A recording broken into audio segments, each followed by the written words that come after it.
Now, that's what we've done with the economy, because when the Federal Reserve, in order to save the economy from collapsing, faced the cave-in in 2008, 2009, what did they do? They put their pedal all the way to the floor. And what that means in terms of the central bank is they reduced the interest rates as low as they could. They reduced the interest rate to zero, which meant basically you could borrow this money from nowhere that the Fed was generating for nothing. If you were a government, if you were a big enough corporation, if you were a wealthy enough Donald Trump kind of person, you could borrow for zero. Now, that obviously caused a lot of spending, but it also caused tremendous economic distortion. It meant that mom and pop, who had been planning on putting their money in the bank and getting reasonable interest on their bank account so that by the time they retired, they actually had some money, suddenly they were being paid zero too. And how can and they're actually using this for their retirement in many cases. Oh yeah, and that, now even that did not prove to be enough. It's warped us out of the universe of capitalism altogether. It's caused tremendous malinvestment. It's caused an economic cronyism, whereas the socialists like Bernie Sanders, one hates to say he's right about things, but one point they make is this, and that is the crony capitalists today want socialism for themselves and capitalism for everybody else, which is to say they want to be able to open the stock market casino, which had been running on this borrowed magic money. They have taken money that they could borrow for nothing, and companies have been buying back their own stock. And by doing so, they've elevated the price of the stock. So it looks like we have a healthy economy. But when you look at what's really happening, the companies are not making more product, they're making less. They're not selling to more customers, they're selling to less. The companies are basically failures, but they're still solvent because their stock is being bought back. Right. And its price is being bid up on borrowed money. And if I can interject on that, so if you look on their balance sheets, what you essentially see is the capital is not being deployed to research and development, it's going to debentures. And that will haunt them at a later date because they're not putting back into their company in essence. All they're doing is increasing their stock price. And they're not even convertible debentures. No, I'm joking about that. Yeah. but astute investors need to be keenly aware of that. That's why you never chase a stock simply because the price is going up. You look for valuation by looking in the numbers. And as I'm more or less, absorbing this as a sponge, everything that you're saying here, it's clear and evident that the United States is the largest nation. I should say no nation in history has ever had this much debt ever. No. And it's clear the path that happens is that the currency eventually gets debased. Monetary history shows that when you have a fiat currency. But let's look back to the beginning of what. But understand what they're in the process now of doing is zero interest rate wasn't enough. They're actually going to negative interest rates. They're going below zero, which means if you have a bank account, you used to earn interest on it. Now you have to pay the bank interest to keep your bank account. Where this is going on in places like Sweden, guess what it's meant? People are out buying safes as fast as they can. Which leads to my next question. Finally see that it's crazy to pay the bank in order to be able to hold your money. So is that a recommendation that you have? Because we've covered a lot of the nuances of what's going on, and they're extremely pertinent for everyone to listen to. But the recommendation I have for my listeners, I wonder if they parallel what you recommend or the solutions are. What should investors or just a mom and pop's person do?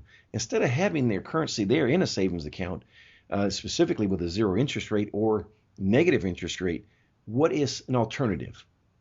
Well, we know what worked in American history. What worked was solid money.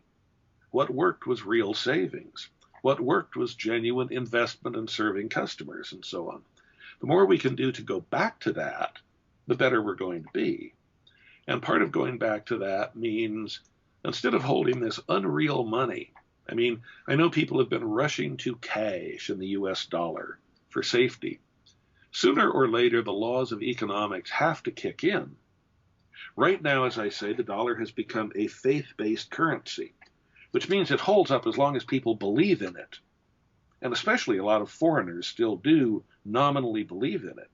But if that faith ever wavers, you could see the dollar explode overnight. I mean, not in a positive sense. You could see it implode. You could see the dollar vanish nearly. This is the kind of thing that happened in Weimar Germany in 1922-23. And in our early books, we talk at length about details of what really happened in Weimar. And that was spooky. You know, this is the world we all heard of where at Friday noon you would get your pay and you would collect it in a wheelbarrow and you would run down to some place where you could buy something with it because the money was losing value by the hour. You would go into a cafe in Berlin and you would order a cup of coffee for 5,000 marks. And by the time it came, it would cost 7,000 marks. There was a group of 5 or 6 school children from other countries who were studying in Germany, and they were getting stipend payments back home. So they'd be receiving payments from France and from the US and so on. The difference being the foreign currency they were getting it in was backed by gold. It was not just pure paper currency like what Germany was issuing.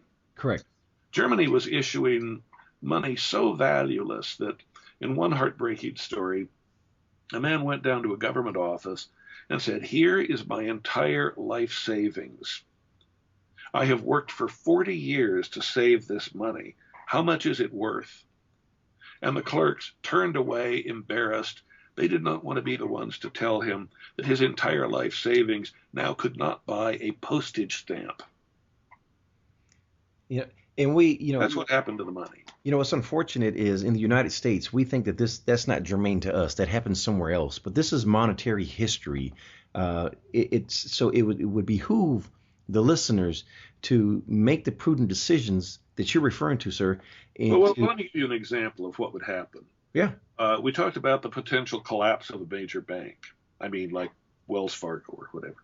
If such a bank collapse happened, the FDIC would have to rush in, as with the rest of the government, to stop the economy from totally disintegrating. And what they would do is promise everyone money immediately. And to pay that money, they would then just turn on the printing press full speed.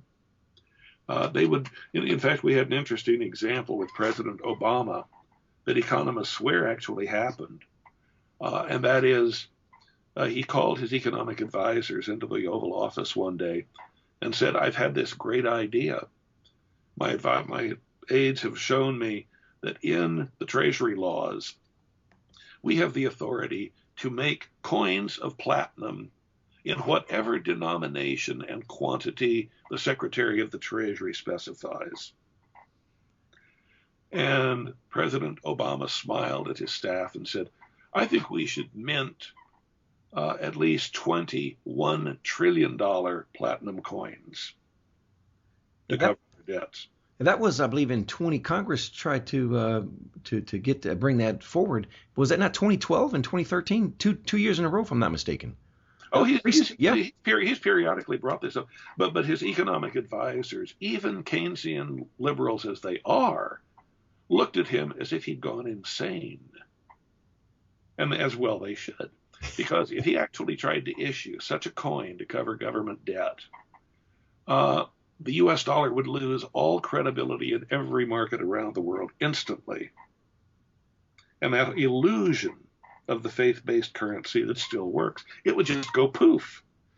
Even though what we're actually doing is not that different. At least we're doing it a little more slowly. And we're doing it in a very sleight of hand way. That is, what the government does is now it's printed money. It then gives the money to the banks on condition that the banks then lend most of the money back to the government. And the government then pays them nominal interest on that. So most of the money never actually gets into circulation. But one thing that's demonstrated is John Maynard Keynes, who, as I say, is the worshipped economist in the Obama White House and in some others. John Maynard Keynes said that we can control the business cycle, and we can do it by raising taxes when things are really good, and by lowering taxes and passing out stimulus money when things are bad.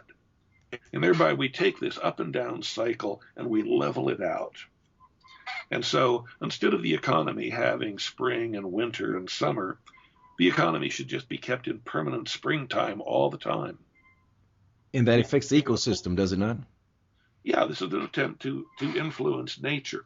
Remember, the whole essence of progressivism is they believe that God can be replaced by man, and that man with enough science and enough money and enough government power can create a new Eden, literally a heaven on earth. In fact, that's the language that utopians would talk in. And I know something about this because I am descended. My great-grandparents were French utopian communards who came to the United States as socialists to create one of those heavens on earth like a Manna or Oneida, those little utopian colonies. Theirs was called Icaria. It brought about 1,500 people from France to the U.S., and after 50 years it failed and died. All of them did, because socialism is just not the way human nature works at this stage of our evolution.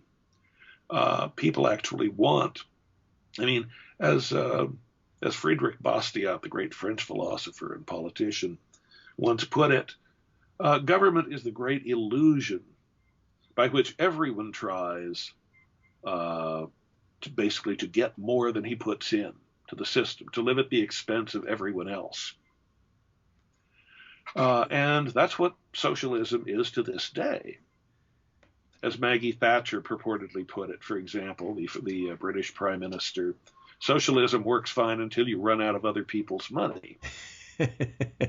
And Bastiat had foreseen that, but Bastiat added, you have to remember that government lives at the expense of all of us. And so when you have a society based on simply making government bigger and bigger and bigger, at a certain point that self-destructs. Because pretty soon, nobody wants to pull the wagon anymore. If all that working hard gets you is that your money is taken away in taxes and regulation, then soon you have a society where everybody wants to ride in the wagon and nobody wants to pull the wagon anymore. And I can see that happening. When I moved to the United States at the age of 6, I have seen a gradual, and then it's been a lot more, for lack of better words here, more progressive. It's progressively getting worse. May I ask where you moved from? I was born a German citizen, actually. Uh-huh. And coming to the United States, I saw the leadership that we had, even though I didn't know anything about politics. But I saw Ronald Reagan as a leader, and it just is his words seem to have eloquence and prominence throughout the world. I remember in Germany, even Germans then, when he spoke, they listened. Conversely, I've gone back to Germany and visit my family. That's not the repute we have now with the leadership we have and have had recently. So it's not just this administration, but just to see the demise of America in this, 30-year span, 35-year span that I've been here. Well, you remember we were talking about Weimar earlier. People need to understand that when the government decided in the wake of World War I that it was going to make everything work, the Weimar Republic was basically a socialist republic, kind of like Barack Obama's today. They decided they would apply socialist ideas and just print all the money that was needed to do everything. And what they did is they utterly destroyed the moral values of the country. There is a deep conjunction between economics and morality. And that conjunction is you're expected for people to work hard all their lives and to be thrifty and to be conservative and to be honest and to be prudent and so on. And when you take away their reward for having done that, you've destroyed the entire basis that makes for a moral society. So what happened is in Weimar, all the good people, the people who saved and worked hard and so on, they got the shaft. And the people who won were the speculators. I started telling you about these children from other countries who were there, for example. Imagine 5 or 6 children just with the money that they'd saved for a couple of months that their parents were sending them from home. What you might think of a few $100s in today's terms. Those 5 children pooled their money and bought an entire block of apartments in Berlin. an entire Because block of apartments people were living in, because their money was real and the German money was not real. And so their money had tremendous value. Now, what happened out of Weimar, I hope people have seen movies like Cabaret, because there you have the Weimar Republic destroying the morals of the culture, very much the kind of thing you're seeing Barack Obama doing today, and Hillary Clinton and so on. And what then follows is someone rises up and says, I will set this right. And in Germany's case, that someone was named Adolf Hitler. and we know where that Who stepped in to a people who had been totally demoralized by an economic collapse. And that's what paved his way to power. And history repeats itself with scenarios just like that. I'm glad you brought that up as well. When you mentioned payment in full, more or less. By the way, I had ancestors who were German as well. They came from Stolp up on the Baltic. Well, we might be related somehow then. You never know. You never Ultimately, know. we're all related to some Eve who lived in northern Africa 100,000 years ago, the scientists tell us. If we go back far enough, absolutely. When you're mentioning back in Germany and you have children collectively, again, bad use of terms here, no pun intended, but they pulled together the resources, and what they did was they purchased an entire block. And you said because they had real money. And what I want people to understand is that real money is gold. And what it's supposed to happen is, with the current banking system, I should say, or a banking system, is that gold is payment in full.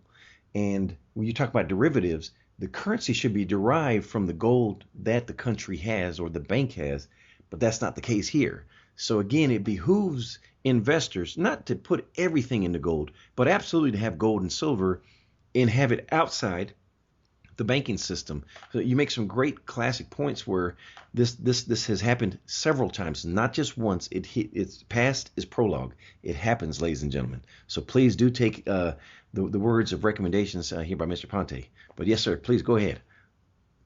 Well, by the way, you had mentioned earlier our book, We Have Seen the Future, and it looks like Baltimore, about the American dream versus the progressive dream. Why Baltimore?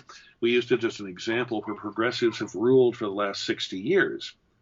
Baltimore, early in its history, was the second most favorite destination for people who wanted to move here to find the American dream. It was the high-tech center, the Silicon Valley of the early 1800s. Baltimore was where the first telegraph went into use.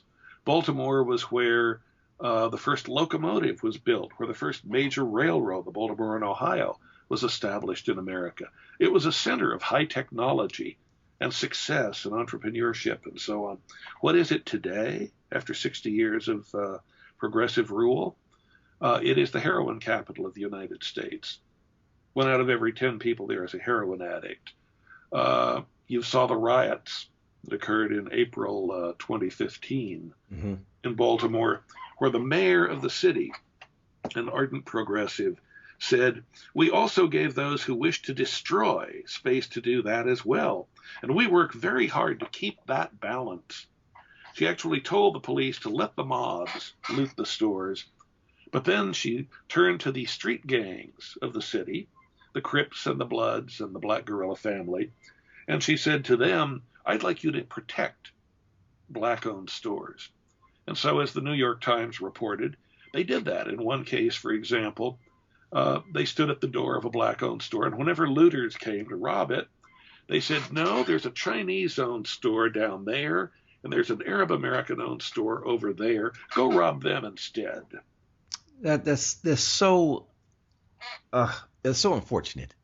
But you see, this is the thing. When law, when a respect for property, when a respect for the police breaks down, and that's been encouraged by politicians who get their power from playing divide and conquer, from pitting one racial, ethnic, or economic group against another, you get a lot of that. Years ago, I did an op-ed in the Wall Street Journal, for example, in which I suggested something very simple. The Democrats were again saying they wanted more hate crime legislation. We want it to be a crime for anyone to invoke hatred against gays or whatever. Well, I said, fine, Republicans should agree to that, but they should agree on one condition. And that is, while the Democrats add other categories, the hate crimes laws must be expanded to include crimes based on class. In Yes. other words, anyone who expresses hatred for the rich, just for being rich, that too is a hate crime. Anyone who foments class warfare, pitting one group of people against another, that is also to be a hate crime. And you notice how very selective they are. They never would include class as a hate crime in these laws. Why? Because it would put every Democrat politician and every labor union leader out of work overnight. Mm-hmm. I mean, everything they say is, let's hate the rich, let's go soak the rich, let's tax the rich some more, blah, blah, blah. And that, of course, creates an environment in which the rich just don't want to invest anymore.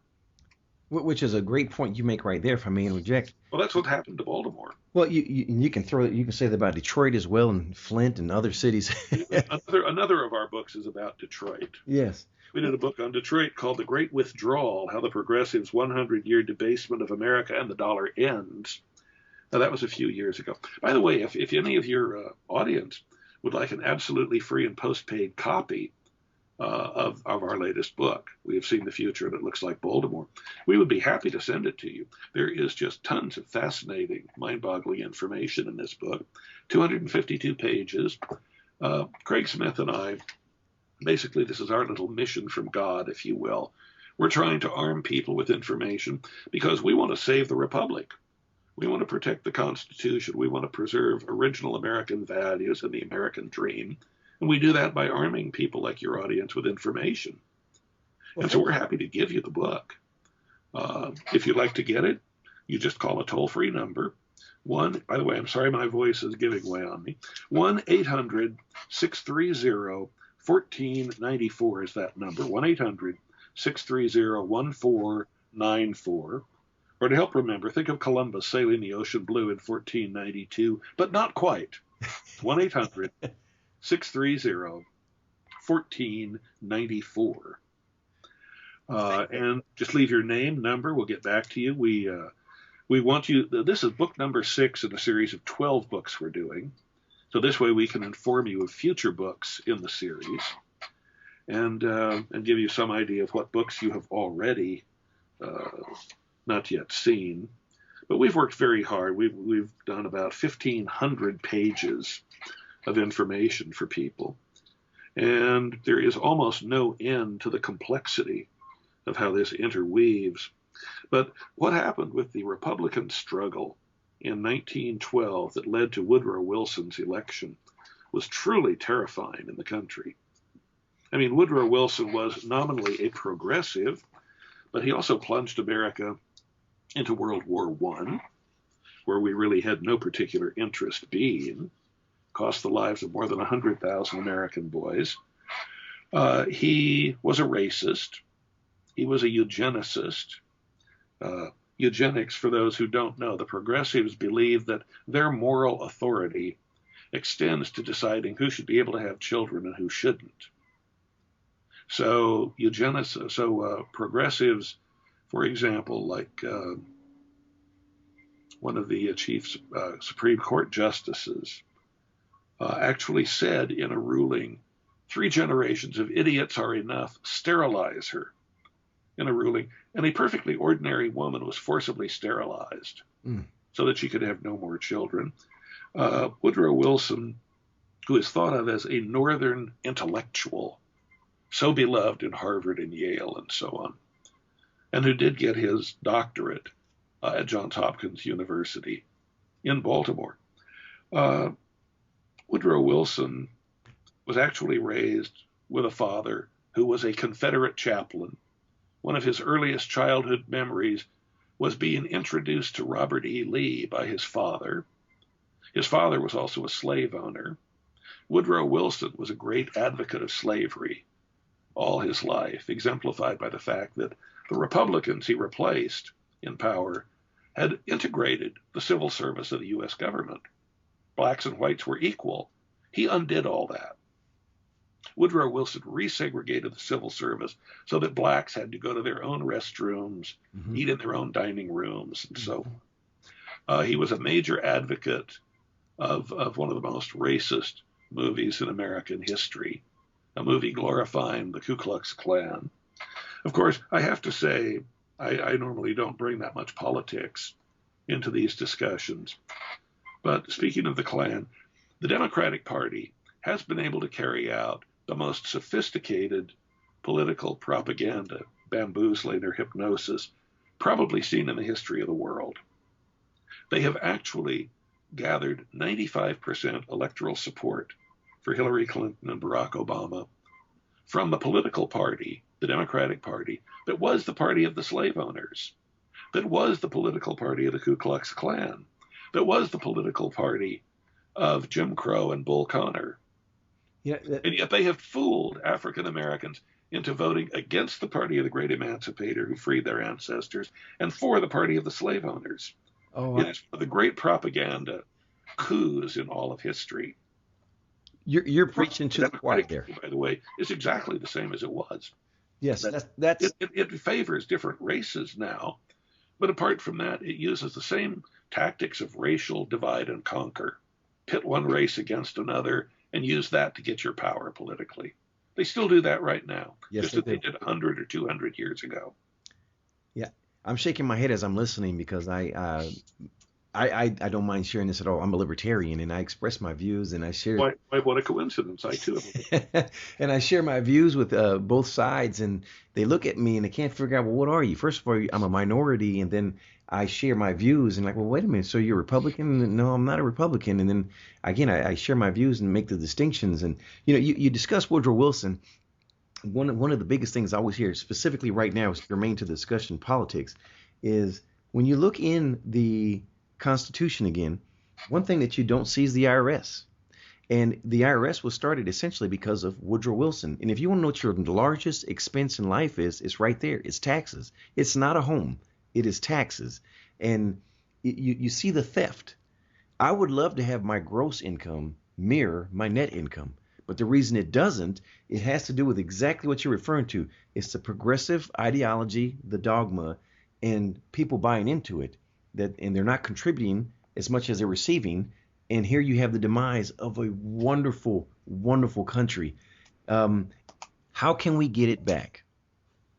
Well, you need to educate yourself. That's why we write and give away these books, to arm people with information so that you can see that if the government will not recreate the gold standard, and by the way, Ted Cruz is one who has advocated doing that in the current campaign. Ronald Reagan created a gold commission to look into restoring the gold standard. You can at least create honest money in your own life by creating your own gold standard. You can convert, as you suggested, part of your income or part of your savings into gold, which is beyond the control of these politicians to manipulate by printing money. In other words, get away from basically anything denominated in dollars, if you can, and get away from anything that can be printed on a printing press in Washington, D.C. They could print more dollars and thereby make the dollars you have worthless. They can create twice as many dollars as we have now, and all that will do, apart from the immediate benefit of the first person in government who has his hands on them, all that will do is make everything cost twice as much, twice as many dollars, because dollars exist in a supply and demand balance with everything else. So yes, you want to arm yourself with that kind of information. You also need to realize that taxes are much more complex than people realize. The government has played this game whereby it says, oh, we're going to tax the rich, but we're not going to tax you. Boys and girls, don't fall for that.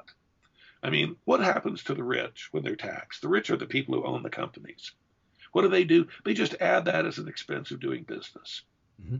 They just add that onto the cost of what you buy. So in the end, they don't pay the taxes. You pay the taxes. If people had any idea how much hidden tax is in what, probably half the cost of a new car is hidden taxes that have been passed on to you. Mm. Regulation is a tax. There was one analysis done a few years ago that as a libertarian you've probably seen. It was written up in Reason magazine, where I used to be a contributing editor before I went to Reader's Digest. And in that analysis, a group of professors from the coastal states on the East Coast concluded that if we could simply roll back all the regulation that had been imposed as a de facto tax, and all the mandates that have been imposed. If we could just roll that back, the average American today, average family income would be $330,000. Now, just pause. Let that sink in, please. Let that sink in. I mean, you would be making roughly 7 times more money than you're making today. That is another form of tax.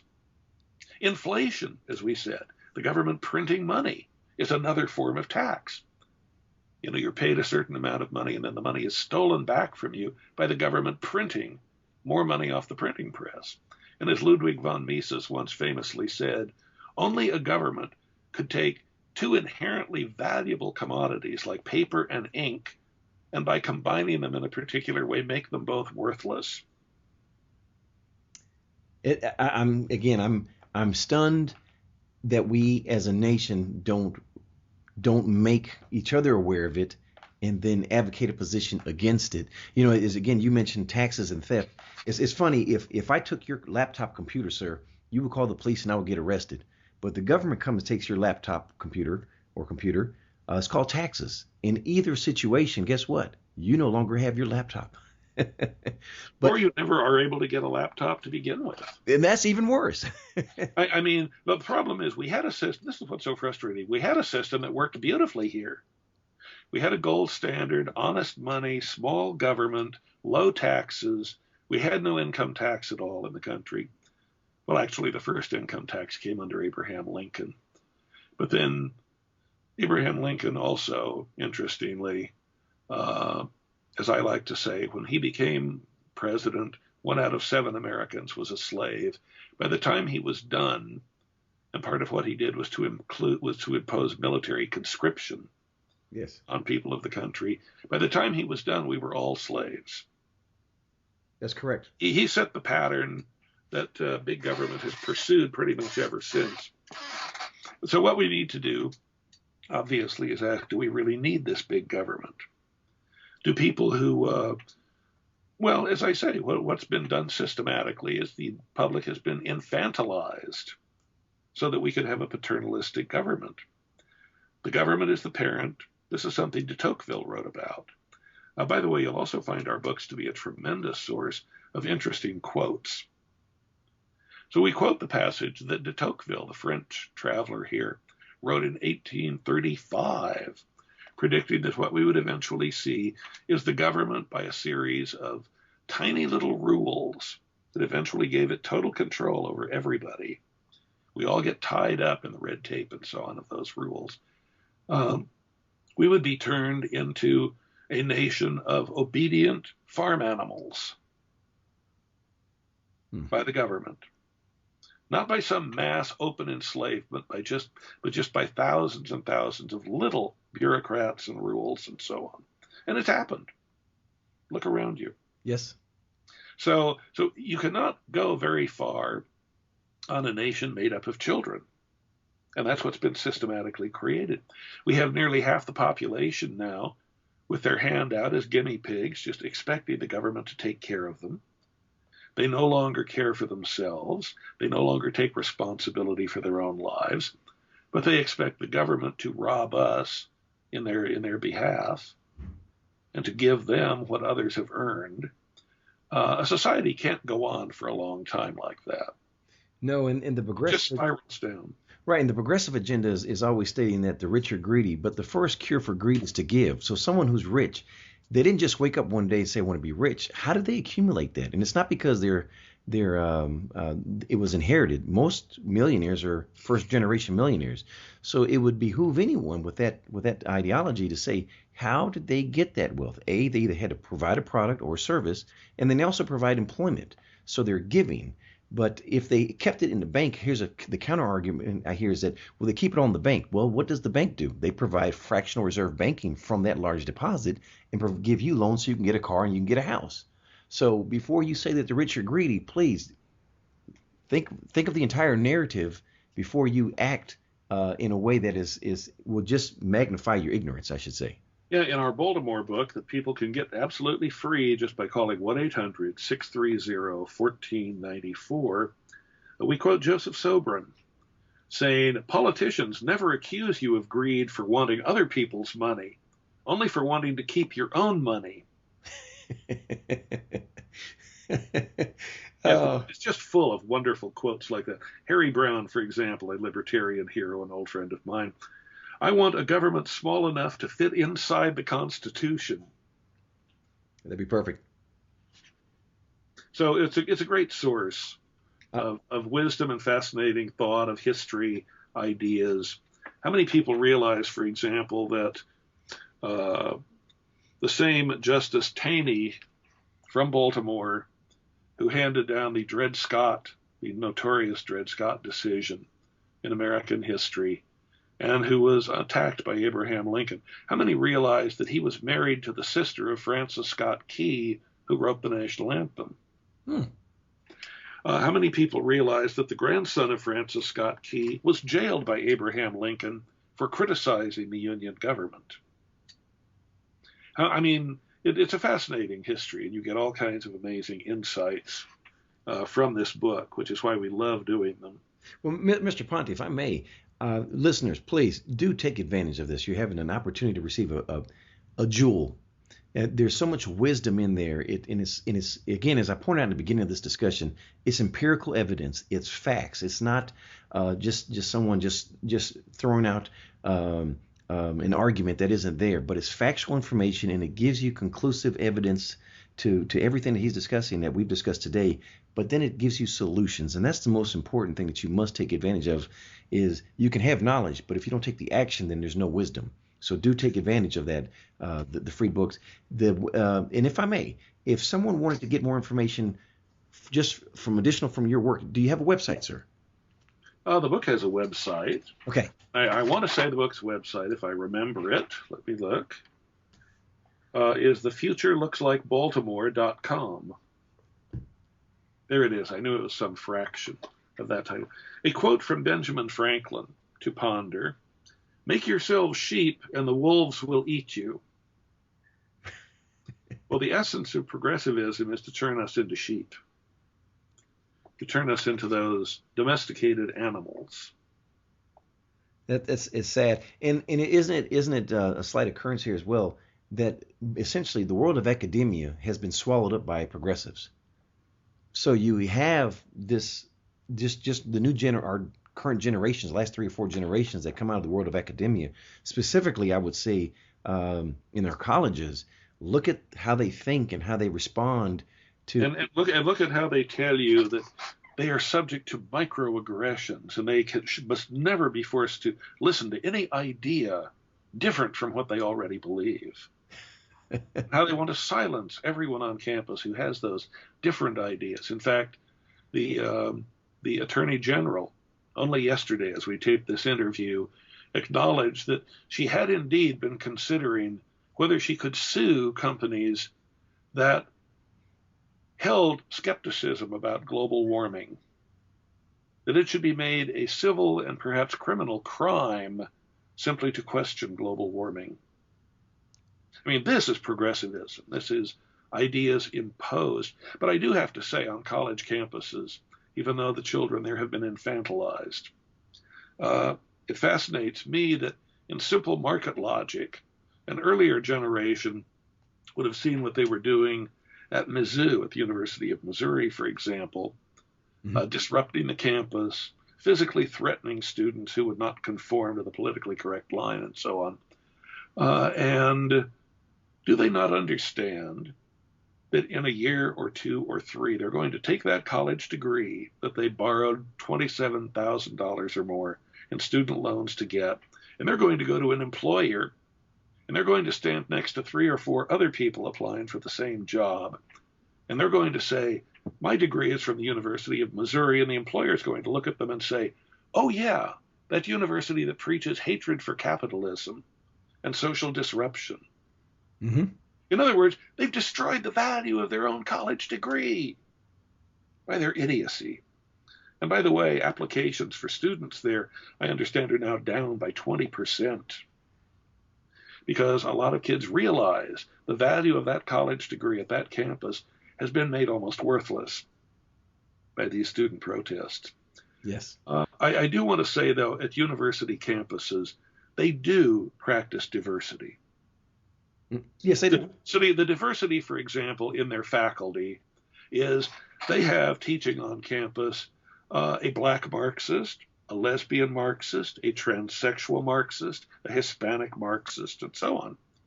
The only thing they don't have diversity in is freedom of thought. But they have every other kind of diversity, all the politically correct kinds of diversity. Well, they're working on it. That will be the rebuttal. Well, this is the challenge. The universities used to be places of free thought. I've never understood why students, when they're taught to rebel, God, I was a college student in the 60s, where we rebelled against the college faculty. And we said we disagree with them. Today, so-called student rebellion is you get down and lick the shoes, the loafers of the left-wing college faculty. And you conform exactly to how they tell you to think. And that's what passes now for student rebellion. I mean, are these kids crazy? Well, they've been made into children. Right. They're almost incapable of thinking anymore. They've spent their lives going usually to government schools, aka socialist schools. And so, of course, they're not taught libertarian ideas, as was once true in this country. When schools were controlled locally, they are now taught conformist big government ideas of progressives. They are taught that the founders of this country are evil. Well, the founders of this country were trapped in history like everybody else. But Thomas Jefferson was at once a slave owner, but he was also a man who tried to abolish slavery. He came within one vote in the Congress of passing a law that would have provided that everyone born after the year 1800 would be born free. He came within one vote of getting slavery destroyed by attrition. Now, admittedly, I wasn't aware of that. He also was nearly disbarred in the colony of Virginia because he defended a black woman in court. And as a white lawyer, he was not supposed to be allowed to do that. Well, I mean, he had a long history of it. And of course, he wrote a long passage condemning the slave trade in the Declaration of Independence. And the states of South Carolina and Georgia said, if this is not removed, we will not join the rebellion against Britain. As you mentioned these historical facts, which I was unaware of, I'm biracial. So my father's black, my mother's German. And we're all biracial. Well, but mine is more visible. So as I grew up in a predominantly, I grew up, I would say more black because there aren't Germans. Well, you will find that in our books, we massively quote Thomas Sowell, Walter Williams, other great black scholars who are libertarians. No, and I'm glad you brought that up, because the reason I share that is during Black History Month, those are facts that it would be great if they were actually shared. And Black History Month in February, we actually we shared the entire picture, not just the left side of the picture. That's really unfortunate, and I'm glad you shared it with myself and the listeners as well.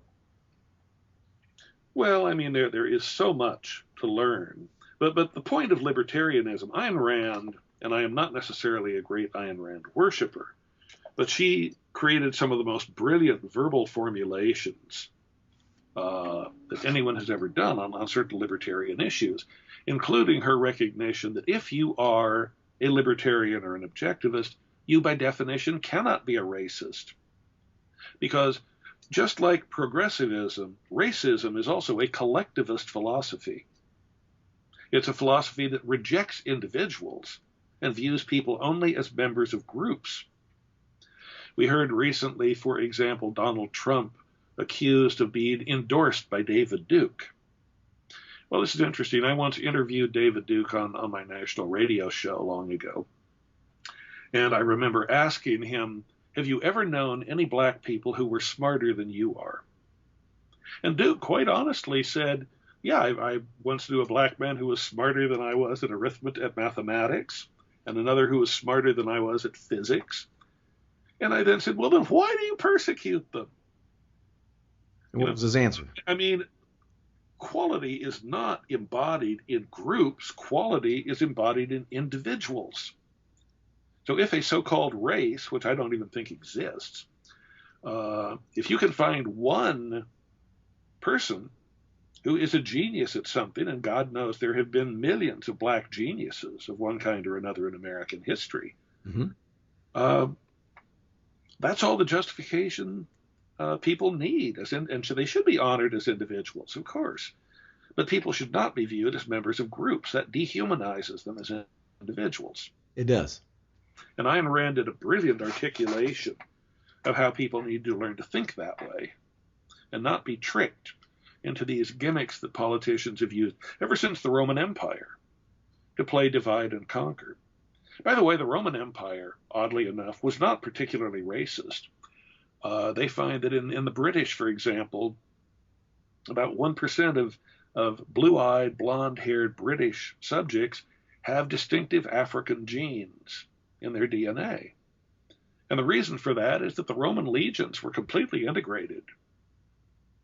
The Romans didn't care. If you were a great commander, they didn't care what color you were. If you were a great warrior, they didn't care what color you were. That's correct. And so there was a good deal of inbreeding or breeding with Roman soldiers in the British population 2,000 years ago. And that lives on today in people who think of themselves as tremendously white, but in fact are part African. And in fact, most human genes, probably as the scientists say, are African originally.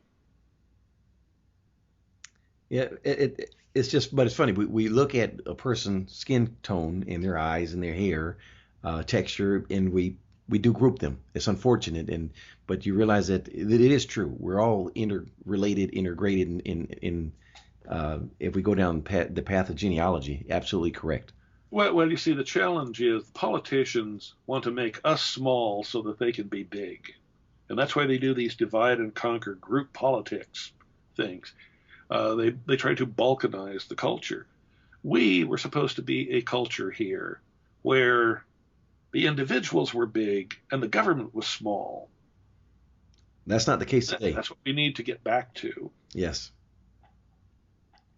I certainly hope, and I don't see it in the very near future, but it is my sincere hope, and through interviews such as these, and I look forward to doing many more with you, sir, is to get that message across so that there will be a future again that we recapture our roots and our history as a great nation, and as you just alluded to, smaller government and individuals, not groups and not big government. That's not the solution. As you've pointed out throughout this entire interview, look at the demise, look at the debt, look at your purchasing power, look at you working and saving and doing the right things, and it gets taken away from you. And it's getting taken away from you by who? It's the same entity and everything, right, that we've discussed so far. It's government. So listeners, take advantage of the reading opportunities by Mr. Ponte, because they're invaluable and they should be shared generationally. Here's a good example from African American Justice of the Supreme Court Clarence Thomas, who probably now stands as the single brightest person on the court. I don't believe in quotas, wrote Clarence Thomas. America was founded on a philosophy of individual rights, not group rights. But how many people know that? American voice speaking for our culture. Yeah. But I mean, it's interesting. Even I've never lived in the South, and I'm sure it's much worse there than I envision it. But my impression is, if you were to ask, even a Southern racist, even a Klansman, are African Americans Americans? Are they legitimate citizens here? Hitler would have said no to that about the Jews. But I think even the most racist Klansman here would say, of course black people are citizens. Mm-hmm. I mean, their history here is longer and deeper and has made more contribution to our culture than almost any other people. Of course they're at the very heart of America. Yeah, I'm just nodding my head as I'm listening, and this is coming from, again, not to group you into a certain category, but this is coming from someone that's not black. So it's interesting to hear that, and thank you for sharing that as well. Yeah. Well, Mr. Ponte, I like to close here with just again one last time here. So what I'm saying, of course, applies to all races, Yes. basically. Yeah. No, and I agree with that as well. Um, but I just wanted to emphasize that because you don't usually hear that coming from another race. It's usually someone advocates what their race has done. And again, I know we don't want to get into race in that regard where we're grouped as people, but I'm glad you shared that because most people aren't aware of that, and that was very sincere from you as well. In closing, I just want to thank you again for joining us today on Proven Improbable. Listeners, one last time, take advantage of it, and please do give us the phone number one last time, sir. Sure. 800-630 1494 to get the free book. We have seen the future, and it looks like Baltimore, the American dream versus the progressive dream. We use Baltimore to show you one battlefield of that dream. And as you say, another dream war has been fought out in Detroit. Others are being fought out in many other American cities now. And it's destroying the essence of our culture. Well, listeners, hope you're just like I am, and I know you are. Let's get it back. Let's get America back, and let's restore the roots of what this is all about: individualism, capitalism, and again, I thank you so much for your time, sir. Maurice, if I may, I want to thank you for creating this forum and for having the courage to express ideas that a lot of people would be afraid to express. Well, thank you, sir.